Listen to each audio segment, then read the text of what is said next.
sometimes forget about it too is this sport can be intimidating. Like, I don't care about the weight on the bar. Like, that's not anything you can control. If you can only lift 185, that's fine. But you need to have the attitude and the effort. Like, if you want to have a high ceiling in this sport, you literally can only control what you can control, and that's your attitude and effort underneath that fucking weight. And if you're gonna have the attitude and effort of somebody who's only gonna squat 200 pounds, you're only gonna squat 200 pounds. But regardless of where you are at this current point in time, if you have the attitude and effort that you're gonna put in the fucking work to be the absolute best power lifter that you can be over the longer term, like, I'm talking not just a year or two, or I'm talking about, like, this is a sport you can do for the rest of your life. So if you set that pace, that you're gonna have that attitude and that effort, even if you're only squatting 185 right now, and if it's a female and like they wanna squat 400 plus pounds someday, you need to have the attitude of a fucking 400 pound squatter from day one, or you'll never get there. Like, if you have that passive attitude, you're literally gonna be a shitty power lifter forever. And Yeah. no, go ahead. No, I was going to say, yeah, that's just something I've learned from trial and error. So being a newer quote unquote powerlifting coach where I've helped people go to competition, I've realized that you almost kind of have to, like, because I'm still like a newer lifter, so it is kind of like a different dynamic, but I almost have to kind of play like, it's not that I'm not being myself, but I have to kind of like hide my emotions a lot. Does that make sense? Yeah, because Like- you lead the dance, right? So if you get upset, or they follow your lead. Yeah. So and sometimes, like, and this expression is fucking stupid, but sometimes you gotta fake it till you make it. That's what I was, okay, that I lost my train of thought. That's what I was going to say.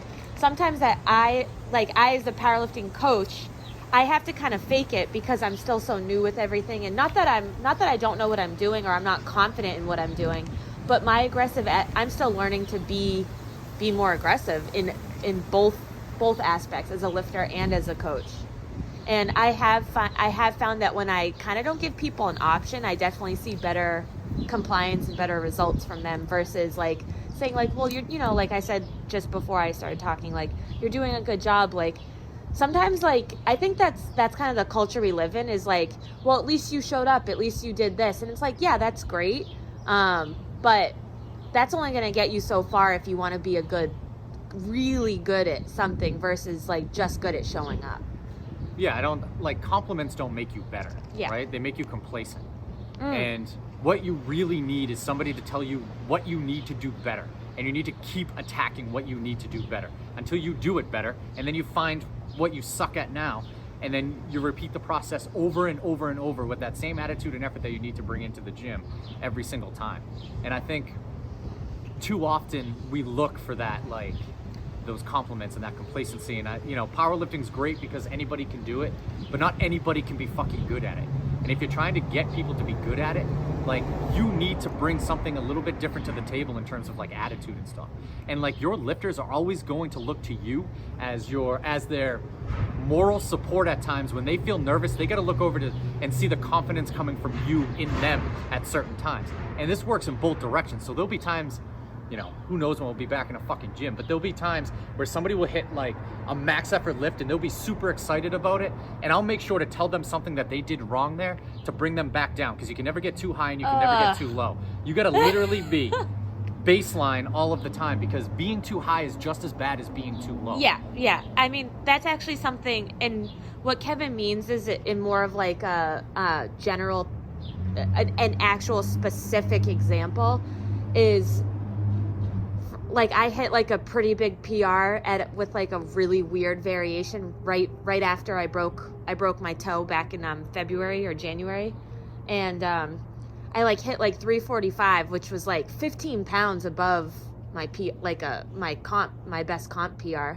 I was so fucking psyched. I was like pumping my fist, and he was like, you didn't hold it up long enough, like. And I just like, it just like brought, it doesn't only bring you down, it brings the whole environment down, but it's needed, because we know exactly what you mean. And that's actually something that I've carried with my lifters, where they get super excited, and I think I'm now more conditioned to not getting as excited over every little, like, oh cool, like, you like hit the box this time for, an actual pause versus just a touch and go. I'm not gonna like like do cartwheels across the gym. I'm just like, good. But that's something that, that comes with time. Yeah, and I think one thing we got to realize is like training is like to celebrate a gym lift. That's not what we're there for. We're there to practice and make it platform ready, right? And we're there to get better. And like, yeah, don't get me wrong. Like sometimes, I'll give a that a boy type of response, but like, that's not the end result. That 345 is not the end result, right? Our goal is to deadlift a lot more than 345 pounds and to celebrate after gym lifts. And I get it, like everybody gets excited and there's nothing wrong with that. But as a coach, your job is to keep everything even keel. You can't get too high, you can't get too low. It's having a general attitude about being focused and getting after training and understanding what training's for. And it's to get better so that you can put those lifts on the platform and end up achieving your goals later on. And we're on a team that everybody wants to compete at least a national level. So in order to get there, we can't celebrate a 345 pound deadlift. We'll celebrate when you achieve those goals with a little fist bump and then it's time to get back to work. But that's like my personality. That's my personality that I had when I was playing sports. It was never, when something happened, even if it was good, it's always, how can I get better? How can I get better? Like those thoughts always came into my mind. Not patting myself on the back for something that I've accomplished. Because the second you get complacent is the second that everybody else is going to pass you. So making sure that we're staying focused like that, that's part of the attitude of the coach. And I think, especially for newer coaches, I think it's hard to do because you get into these situations where, Jess hit a huge PR. You want to be like, yeah, that's awesome. You hit a 15-pound PR. That's great because like you're happy too because it's like, oh, look, my program's working. I'm a fucking awesome coach. But at the same time, like that's not your job. Your job is to continually get them to see the value in the attitude and the effort that they bring into the gym and to get better each and every single day.